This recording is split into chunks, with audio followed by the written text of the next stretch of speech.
Sir, ನಿನ್ನೆ supreme ಕೋರ್ಟಲ್ಲಿ TD. ರಾಜೇಗೌಡರ ಶಾಸಕತ್ವವನ್ನು ಮತ್ತೆ ಮರುಸ್ಥಾಪಿಸಿದೆ.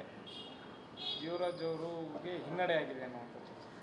ನೋಡಿ, 2023ರಲ್ಲಿ ಚುನಾವಣೆ ಮತ ಎಣಿಕೆ ಸಂದರ್ಭದಲ್ಲಿ 202 ಮತಗಳಲ್ಲಿ ಟಿ.ಡಿ. ರಾಜೇಗೌಡರು ಗೆದ್ದರು ಅಂತ ಹೇಳಿ 3 ವರ್ಷ ಅವರು ಶಾಸಕರಾಗಿದ್ದರು. ಆಮೇಲೆ ನ್ಯಾಯಾಲಯಕ್ಕೆ ಜೀವರಾಜ್ ಅವರು ಹೋದರು. ನ್ಯಾಯಾಲಯದ ಆದೇಶದ ಮೇರೆಗೆ ಮರು ಮತ ಎಣಿಕೆಗೆ ಆದೇಶ ಮಾಡ್ತು. ನ್ಯಾಯಾಲಯದ ಆದೇಶದ ಮೇರೆಗೆ ಚುನಾವಣಾ ಫಲಿತಾಂಶ ಪ್ರಕಟ ಆಯಿತು. ಆ ಚುನಾವಣಾ ಫಲಿತಾಂಶದಲ್ಲಿ 55 ಅಥವಾ 57 ಮತಗಳ ಅಂತರದಲ್ಲಿ ಜೀವರಾಜ್ ಗೆದ್ದರು ಅಂತ ಹೇಳಿ ಅವರಿಗೂ ಸರ್ಟಿಫಿಕೇಟ್ ಕೊಟ್ಟರು. ಅವರು ಇಲ್ಲಿ ಪ್ರಮಾಣ ವಚನವನ್ನು ಕೂಡ ಸ್ವೀಕಾರ ಮಾಡಿದರು. ಈಗ ಮತ್ತೆ ಸರ್ವೋಚ್ಚ ನ್ಯಾಯಾಲಯ ರಾಜೇಗೌಡರ ಅಧಿಕಾರವನ್ನು ಮರುಸ್ಥಾಪಿಸಿದೆ ಅಂತ ತಿಳಿದು ಬಂದಿದೆ. 21ನೇ ತಾರೀಕಿಗೆ ನ್ಯಾಯಾಲಯದ ದಿನಾಂಕವನ್ನು ಮುಂದೂಡಿದ್ದಾರೆ. ಅಂತಿಮ ತೀರ್ಪು ಏನು ಬರುತ್ತೆ ಅದು ನಾವು ಸ್ವಾಗತ ಮಾಡ್ತೀವಿ.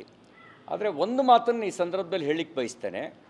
ನಾನು ವಿಧಾನಸಭೆಗೆ 6 ಬಾರಿ ಸ್ಪರ್ಧೆ ಮಾಡಿದ್ದೇನೆ. ಜಿಲ್ಲಾ ಪಂಚಾಯತಿಗೆ ಸ್ಪರ್ಧೆ ಮಾಡಿದ್ದೆ. ಸಹಕಾರಿ ಕ್ಷೇತ್ರದಲ್ಲೂ ಕೆಲಸ ಮಾಡಿದ್ದೀನಿ. ಕರ್ನಾಟಕದ ಮತ್ತು ಭಾರತದ ಚುನಾವಣಾ ಆಯೋಗದ ಬಗ್ಗೆ ಸಾಮಾಜಿಕವಾಗಿ ಸಾರ್ವಜನಿಕವಾಗಿ ನಂಬಿಕೆ ಇದೆ. ಆ ನಂಬಿಕೆಯ ಪುನರ್ಸ್ಥಾಪನೆ ಆಗಬೇಕು. ಎರಡೂ ಸರಿ ಇರಲಿಕ್ಕೆ ಸಾಧ್ಯ ಇಲ್ಲ. ಜೀವರಾಜ್ ಅವ್ರದ್ದು ಮತ್ತು ರಾಜೇಗೌಡರದ್ದು ಇಬ್ಬರದ್ದು ಕೂಡ ಸರಿ ಇರಲಿಕ್ಕೆ ಸಾಧ್ಯ ಇಲ್ಲ. ಯಾರ್ದಾರು ಒಂದಿಬ್ಬರು ತಪ್ಪಾಗಿರಲೇಬೇಕು. ಆ ತಪ್ಪು ಯಾರ್ದು ತಪ್ಪಾಗಿದೆ, ಯಾರು ತಪ್ಪು ಮಾಡಿದ್ದಾರೆ, ಯಾರು ತಪ್ಪು ಮಾಡಿಸಿದ್ದಾರೆ, ಯಾವಾಗ ಮಾಡಿಸಿದ್ದಾರೆ, ಇದರ ಬಗ್ಗೆ ಒಂದು ಸಮಗ್ರ ತನಿಖೆಯನ್ನು ಸೋಮೋಟೋ ಚುನಾವಣಾ ಆಯೋಗ ಮಾಡಬೇಕಾಗಿತ್ತು. ಸೋಮೋಟೋ ತನಿಖೆ ನಡೆಸಿ ನಿಮ್ಮ ಮೇಲಿನ ನಂಬಿಕೆಯನ್ನು ಪುನರ್ಸ್ಥಾಪನೆ ಮಾಡಿ. ನಾವು ಅಂತಿಮವಾಗಿ ನ್ಯಾಯಾಲಯ ಏನು ತೀರ್ಪು ಕೊಡುತ್ತೆ, ಸರ್ವೋಚ್ಚ ನ್ಯಾಯಾಲಯ, ಆ ತೀರ್ಪನ್ನು ನಾವು ಸ್ವೀಕಾರ ಮಾಡ್ತೀವಿ. ನಮಗೆ ಭಾಳ ಸ್ಪಷ್ಟವಾಗಿದೆ, ಎರಡೂ ಸರಿ ಇರಲಿಕ್ಕೆ ಸಾಧ್ಯ ಇಲ್ಲ.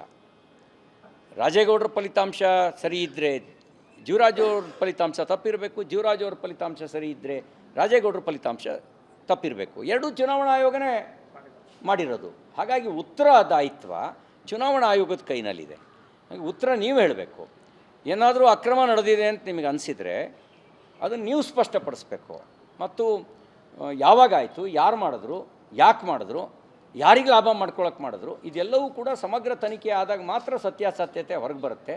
ಇಲ್ಲದೇ ಇದ್ದರೆ ಊಹಾಪೋಹಗಳು ಜೀವರಾಜ್ ಕಡೆಯವರು ರಾಜೇಗೌಡರ ಮೇಲೆ, ರಾಜೇಗೌಡರ ಕಡೆಯವರು ಜೀವರಾಜ್ ಅವ್ರ ಮೇಲೆ ಆಪಾದನೆ ಹೊರಿಸುವಂಥ ರಾಜಕಾರಣ ನಡೆಯುತ್ತೆ ಹೊರತು ಸತ್ಯ ಏನು ಅಂತ ಸಾರ್ವಜನಿಕರಲ್ಲಿ ಗೊಂದಲ ಇರುತ್ತೆ.